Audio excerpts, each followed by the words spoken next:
नमस्कार. श्री स्वामी समर्थ अवधूत चिंतन श्री गुरुदेव दत्त. तर बघा 15 एप्रिलला स्वामी महाराजांची पुण्यतिथी आलेली आहे आणि प्रत्येक जणांनीच गुरुचरित्र पारायण हे चालू केलेलं आहे.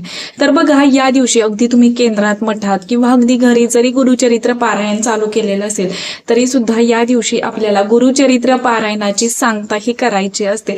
बघा जेव्हा आपण दत्त जयंतीचं गुरुचरित्र पारायण करतो तर तेव्हा 8व्या दिवशी पारायणाची सांगता ही करत असतो. पण जेव्हा आपण पुण्यतिथीचं सेवा करत असतो, गुरुचरित्र पारायण करत असतो, तर तेव्हा आपल्याला बघा पुण्यतिथीच्याच दिवशी म्हणजेच 7व्याच दिवशी गुरुचरित्र पारायणाची सांगता ही करायची असते. तर ती सांगता कशी करावी, त्याचबरोबर बघा या दिवशी स्वामी पुण्यतिथी आपल्याला कशी साजरी करावी याच बाबत इन डिटेल अशी माहिती असणार आहे. तर व्हिडिओ नक्की कंटिन्यू करा. स्वामी महाराजांच्या पुण्यतिथीच्या दिवशी अगदी तुम्ही केंद्रात जरी पारायण करत असाल, सर्व काही तुमचं तिथंच होणार आहे. मग ते पारायणाची सांगता असू देत किंवा बाकी सर्व काही, पण स्वामी महाराजांची मूर्ती आहे किंवा फोटो आहे तर त्यावरती महाराजांवरती आपल्या घरात या दिवशी म्हणजे स्वामी पुण्यतिथीला अभिषेक होणं गरजेचं आहे. अगदीच बघा फोटो असेल तर तुम्ही हार घाला, त्याचबरोबर हिनातर लावा, फुले अर्पण करा. पण आपल्याला मूर्ती असेल तर सर्वांनी सांगते, अगदी घरी पारायण करत असो नसो किंवा केंद्रात पारायण करत असो, त्यांनी सर्वांनी स्वामी महाराजांच्या पुण्यतिथीच्या दिवशी आपल्याला स्वामी महाराजांच्या मूर्तीवरती अभिषेक करायचा आहे, षोडोपचारे. तर बघा अभिषेक तुम्ही पंचामृताने करू शकता, त्याचबरोबर चंदनाने करू शकता, दुधाने, पाण्याने, तुम्हाला जसं जमेल त्या पद्धतीने अभिषेक करायचा आहे. पण या दिवशी अभिषेक करायला विसरू नका. त्याचबरोबर अभिषेक करते वेळी आपल्याला सेवा सुद्धा करायच्या असतात. म्हणजेच तुम्हाला गणपती अथर्वशीर्षक एकदा पठण करायचं असतं. फलश्रुती नाही म्हटली तरी सुद्धा काहीच हरकत नाही. रामरक्षा 1 ते 9 पर्यंत म्हणायची असते. तिथून पुढे फलश्रुती आहे, तिथून पुढे नाही म्हटलं तरी काहीच हरकत नाही. त्यानंतर श्री सुक्त एकदा तुम्हाला म्हणायचं आहे, पुरुष सुक्त एकदा म्हणायचं आहे. अगदी बघा 16 वेळेस सुद्धा पुरुष सुक्त म्हणून अभिषेक केला जातो. पण या दिवशी खरंच खूप गडबड काय असणार आहे, सेवा सुद्धा आपल्या असणार आहेत, पारायणाची सांगता आहे, नैवेद्य आहे. त्यामुळे तुम्हाला जर खरंच शक्य नसेल एवढ्या वेळ पठण करणं तर एकदा तरी पुरुष सुक्ताचं पठण करायचं आहे. त्याचबरोबर शेवटी आपल्याला पवमान सुक्त हे पठण करायचं आहे आणि महाराजांच्या मूर्तीवरती अभिषेक ह्या पद्धतीने आपल्याला करून घ्यायचं आहे. अभिषेकचं तीर्थ घरातील सर्वांनी घ्यावं, कारण ते खरंच अमृता समान आहे. त्याचबरोबर बघा उरलेलं तुम्ही कुंडीत वगैरे टाकू शकता. त्यानंतर घरात सुद्धा शिंपडायचं आहे. या दिवशी स्वामी महाराजांच्या पुण्यतिथीच्या दिवशी सर्वच सकाळी लवकर उठणार आहे तर आपल्याला सूर्यदेवतेला जल अर्पण करायला विसरायचं नाहीये. सर्वांनी सूर्यदेवतेला ओम गृणी सूर्याय नमः, ओम गृणी सूर्याय नमः हे म्हणत आपल्याला सूर्यदेवतेला जल देखील अर्पण करायचं आहे. त्याचबरोबर बघा हे झाल्यानंतर, अभिषेक झाल्यानंतर महाराजांचे वस्त्र असतील तर वस्त्र परिधान करा. चाफ्याची फुलं महाराजांना अतिशय प्रिय आहेत, त्याचा हार किंवा फुले अर्पण करा, हिनात महाराजांना लावा. या दिवशी आपल्याला सेवा सुद्धा करायच्या आहेत. अगदीच की तुमच्या घरात गुरुचरित्र पारायण जरी तुम्ही चालू केलेलं असेल किंवा केंद्रात, हे सर्व काही उरकून आपली देवपूजा करूनच आपल्याला केंद्रात जायचं आहे जिथं तुम्ही सेवा करत आहात गुरुचरित्र पारायणाची. त्याचबरोबर बघा घरी जे करत असतील तर त्यांनी आधी देवपूजा करावी, अभिषेक करावा. त्यानंतर आपल्याला जे काही सेवा असतील म्हणजे गुरुचरित्र पारायणाच्या तर त्या सुद्धा पठण करायचे आहेत. आणि बघा शेवटचा दिवस आहे म्हणून या दिवशी सुद्धा आपल्याला विष्णू सहस्त्र नामावलीचं सायंकाळी पठण करायला विसरायचं नाहीये. सर्वांनी ज्यांचं गुरुचरित्र पारायण चालू आहे तर त्यांनी सर्वांनी या दिवशी संध्याकाळी विष्णू सहस्त्रनाम शेवटी वाचायचंच आहे. कारण बघा या दिवशी आपल्या पारायणाची सांगता होत असते, आपल्याला पूर्ण पारायणाचं फळ हे आपल्याला भेटत असतं आणि त्यामुळे शेवटच्या दिवशी सुद्धा विष्णू सहस्त्रनाम पठण करायला विसरू नका. त्याचबरोबर नैवेद्यामध्ये काय बनवायचं, बघा अगदी केंद्रात करत असाल तर तिथं सर्व काही आपलं होणार आहे. पण तुमची जर खरंच इच्छा असेल की घरात सुद्धा मला गोडाचा नैवेद्य दाखवायचा आहे, तिथलं सर्व काही आवरून आल्यानंतर तुम्हाला बघा दुपारी किंवा संध्याकाळी सुद्धा तुम्ही गोडाचा नैवेद्य या दिवशी स्वामी महाराजांना घरगुती करू शकता. जेव्हा आपण घरात गुरुचरित्र पारायण करतो तर तेव्हा 4 नैवेद्य हे केले जातात. पूर्णाची आरती केली जाते शेवटच्या दिवशी. तांबणामध्ये पुरण थोडंसं थापून घ्यायचंय, चंद्रकोर ह्या पद्धतीने आपल्याला पुरण थापून घ्यायचंय. त्यामध्ये 21 आपल्याला म्हणजे बोटं रवून घ्यायची आहेत आणि 21 वाती म्हणजे ज्या फुलवाती असतात तर ते 21 वाती आपल्याला आदल्या दिवशी किंवा सकाळ सकाळी तुम्हाला तुपामध्ये बुडवून ठेवायचे आहेत. आणि त्या 21 वाती त्या पूर्णामध्ये रोवून आपल्याला म्हणजे त्या पूर्णाच्या 21 होलामध्ये ठेवून त्यांनी आपल्याला स्वामी महाराजांची सर्व काही आरती आपल्याला करून घ्यायची आहे. ते बघा सर्वच आपल्याला 10:30च्या आरतीच्या आत उरकायचं आहे. नैवेद्याचं ताट वगैरे 4 नैवेद्य आपल्याला बनवायचे असतात. त्याचबरोबर बघा 4 नैवेद्य दाखवायचे असतात. तर ह्या नैवेद्यामध्ये तुम्ही स्वामी महाराजांच्या आवडीचे नैवेद्य बनवू शकता. मग पुरणपोळीचा स्वयंपाक असू देत किंवा श्रावणी घेवड्याची भाजी किंवा अगदी तुम्हाला जे साधं सिंपल वाटतंय तर ते तुम्ही बनवण्याचा प्रयत्न करा. 4 नैवेद्य फक्त बनवायचे आहे. पहिला नैवेद्य दत्त महाराजांचा, स्वामी महाराजांचा, त्यानंतर तिसरा कुलदेवीचा आणि चौथा आपल्या ग्रंथाचा, असं 4 नैवेद्य आपल्याला बनवायचे असतात. प्रत्येक जे काही नैवेद्यामध्ये तुम्ही पदार्थ बनवलेले आहेत तर त्यावरती एक एक तुळशीपत्र ठेवायला विसरू नका. त्याचबरोबर बघा सर्व काय आधी तर वाचन आपण करून घेणार आहोत गुरुचरित्राचं, त्यानंतर नैवेद्य आपल्याला दाखवायचा आहे. शक्यतो 10:30ची आरती ही महानैवेद्य आरती असते, त्यामुळे तिथपर्यंत करण्याचा प्रयत्न करा. बघा खूप सारी धावपळ असते, शक्यतो तिथपर्यंत करण्याचा प्रयत्न करा. काही कारणास्तव लेट झालं, मुलं छोटी आहेत ते बघून सर्व काही करावं लागत असेल तर थोडाफार लेट झाला तरी सुद्धा काही हरकत नाहीये. पण ज्यांना शक्य होईल तर त्यांनी 10:30च्याच आरतीपर्यंत सर्व काही वाचन, नैवेद्याचं ताट हे सर्व काही करण्याचा प्रयत्न करावा. त्याचबरोबर बघा 4 नैवेद्याची ताटं करायचे. जे काही पदार्थ बनवलेले आहेत त्यावरती एक एक तुळशीपत्र ठेवायचं आहे.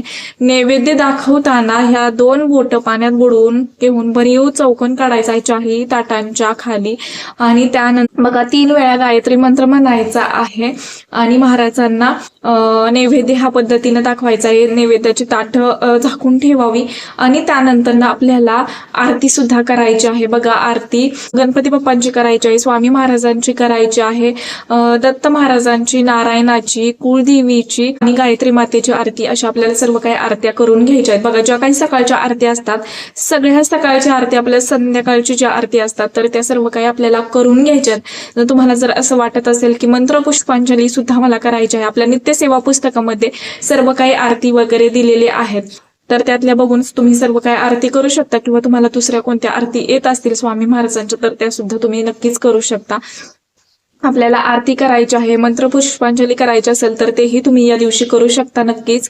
त्यानंतर बघा नैवेद्य वगैरे दाखवून झाल्यानंतर बघा आरतीच्या आधी नैवेद्य आपण दाखवतो तर त्यावरती नैवेद्य दाखवून झाल्यानंतर आरती त्या नैवेद्याची ताटं सुद्धा आपल्याला झाकून ठेवायची आहेत आणि त्यानंतर 15-20 मिनिटांनी आपल्याला तो नैवेद्य उचलू शकता तुम्ही. घरातील सर्वांनी नैवेद्य ग्रहण करावा. बघा एक ग्रंथाचा नैवेद्य असतो तर तो आपल्याला साधी गाईला नैवेद्य तो द्यायचा आहे. अगदीच तुमच्या जवळपास कुठे साधी गाई नाही भेटली तुम्हाला तर तुम्ही तो नैवेद्य घरातील सर्वांनी खायचा आहे, बाकीच्यांना द्यायचा नाहीये. घरातील सर्वांनी हा नैवेद्य ग्रहण करायचा आहे. त्याचबरोबर बघा या दिवशी ज्यांनी पूजा मांडणी केलेली आहे तर बघा त्याचा जो नारळ आहे तर तो नारळ सुद्धा तुम्ही सर्वांनी प्रसाद म्हणून ग्रहण करायचा आहे, बाहेरच्यांना द्यायचा नाही. घरातल्यांनीच तो नारळ प्रसाद म्हणून खायचा आहे. सोमवारी अमावस्या पौर्णिमा या दिवशी आपल्याला फोडायचा नाही. स्वामी पुण्यतिथी झाली की लगेच दुसऱ्याच दिवशी संध्याकाळी अमावस्या लागत आहे, त्यामुळे जर तुम्हाला शक्य झालं तर त्या दिवशी सुद्धा स्वामी पुण्यतिथीच्या दिवशी सुद्धा तुम्ही हे करू शकता, तो प्रसाद म्हणून सर्वांनी खाऊ शकता किंवा तुम्ही नंतर सुद्धा फोडून खाऊ शकता. फक्त सोमवारी आणि अमावस्येच्या दिवशी आपल्याला तो नारळ फोडायचा नसतो. जी काही पूजा मांडणी आपण केलेली आहे तर ती सुद्धा आपल्याला अगदी उचलून तुम्ही देवघरात बघा स्वामी महाराजांचा फोटो असू देत, मूर्ती असू देत तर ते तुम्ही ठेवू शकता किंवा अगदीच तुम्हाला त्या दिवशी तसेच दिवसभर ठेवायची असेल आणि संध्याकाळी जर तुम्हाला असं वाटत असेल की संध्याकाळी मी उचलते तर ठीक आहे, तुम्ही संध्याकाळी सुद्धा उचलू शकता. कलशातील पाणी तुळशीला न टाकता कोणत्याही झाडाला टाकून द्यायचं आहे. जो काही 1 रुपयाचं नाणं आणि सुपारी आहे ते तुम्ही तशीच नंतरच्या पूजेसाठी सुद्धा तुम्ही वापरू शकता. त्याचबरोबर जे काही फुलं, हार आहे, पानं आहेत तर ते निर्माल्यामध्ये तुम्ही सोडायचे आहेत. त्याचबरोबर ग्रंथ, महत्वाचा ग्रंथ, तर बघा आपलं पारायणाची सांगता झाल्यानंतर ना आपल्याला तो ग्रंथ, आपण 7 दिवस तो ग्रंथ हलवलेला नसतो, त्यानंतर 7व्या दिवशी सर्व काही सांगता वगैरे झाल्यानंतर ना आपल्याला तो ग्रंथ अलगद उचलायचा आहे, आपल्या डोक्याला लावायचा आहे. बघा ह्या पद्धतीनं ह्या पद्धतीनं आपल्याला आपल्या डोक्याला हा ग्रंथ लावायचा आहे आणि मनोमन आपल्याला प्रार्थना करायची आहे. जे काही तुम्ही संकल्पामध्ये तुमची इच्छा बोललेली आहे ती महाराजांना बोला. त्याचबरोबर जे काही क्षमा प्रार्थना आहे, ह्या 7 दिवसामध्ये माझ्याकडून जे काही नकळत चुका झालेल्या असतील, कुणाची मनं दुखावली असतील, तर ते महाराजांना प्रार्थना करायची आहे. जे काही चूक झालेली असेल तर त्याबाबत महाराजांना मनोमन प्रार्थना करायची आहे. तुमच्या जे काही इच्छा असतील तर त्या सुद्धा तुम्ही महाराजांना सांगायच्या आहेत आणि ग्रंथाचं दर्शन घेऊन आपल्याला तो ग्रंथ पुन्हा त्याच वस्त्रामध्ये गुंडाळून अशा ठिकाणी ठेवायचा आहे की नंतर आपला हात जाणार नाही, आपली सावली पडणार नाही. अशा पद्धतीने आपल्याला स्वामी पुण्यतिथी साजरी करत. मग हा गुरुचरित्र पारायणाची सांगता ही या पद्धतीने आपल्याला करायची आहे. ज्यांनी गुरुचरित्राचं पारायण केलेलं नाहीये किंवा कोणत्या सेवा केलेल्या नसतील तर तुम्ही या दिवशी श्री सप्तशती गुरुचरित्र सार या ग्रंथाचा सुद्धा तुम्ही स्वामी पुण्यतिथीच्या दिवशी बघा, सर्वांनी तर अभिषेक आपण करणारच आहोत, जे काही पूजा आहे तर ती स्वामी महाराजांची करणारच आहोत. पण ज्यांनी गुरुचरित्र पारायण काही कारणास्तव ज्यांना खरं शक्य नाही झालं करणं, तर तुम्ही या दिवशी श्री सप्तशती गुरुचरित्र सार 1 दिवसीय पारायण सुद्धा करू शकता. अगदीच 2 तास फक्त लागतात ह्या पारायणासाठी, पण तुम्हाला या 2 तासामध्ये संपूर्ण गुरुचरित्र पारायणाचं पुण्यफळ हे भेटणार आहे. त्यामुळे सर्वांनी म्हणजेच ज्यांनी गुरुचरित्र पारायण केलेलं नसेल तर त्यांनी या दिवशी आवर्जून करावं पारायण. त्याचबरोबर ह्याच पद्धतीनं म्हणजेच तुम्ही नैवेद्य वगैरे बनवू शकता, नैवेद्य वगैरे दाखवायचा आहे. या दिवशी अन्नदान करण्याला सुद्धा खरंच खूप अनन्यसाधारण असं महत्त्व सांगितलं गेलेलं आहे. जसं की गुरुचरित्रामध्ये सुद्धा सांगितलं गेलेलं आहे. तुम्ही एखाद्या ब्राह्मण जोडप्याला सुद्धा घरी बोलवून जेवू घालू शकता. बघा, जे इच्छुक आहेत तर त्यांनी ब्राह्मणांना तुम्ही बोलवा, एक जोडप तुम्ही जेवू घालायचं आहे. तुमच्या यथाशक्ती त्यांना दक्षिणा द्यायची आहे.